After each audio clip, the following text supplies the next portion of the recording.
Welcome back to another technical deep dive here in the debug zone.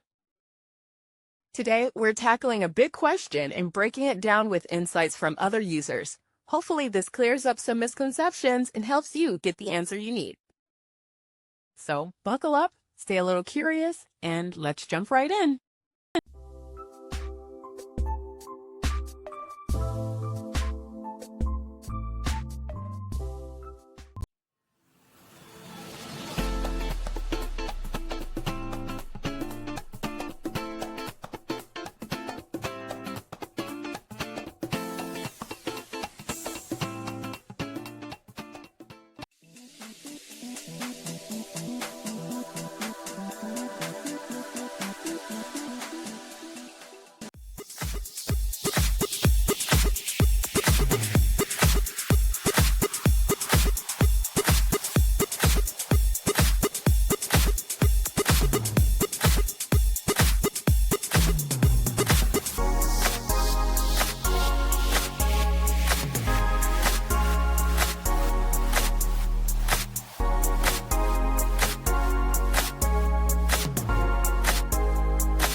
And that's a wrap.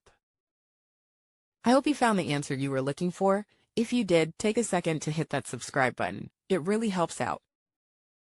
And let me know in the comments which solution worked best for you. See you next time in the debug zone.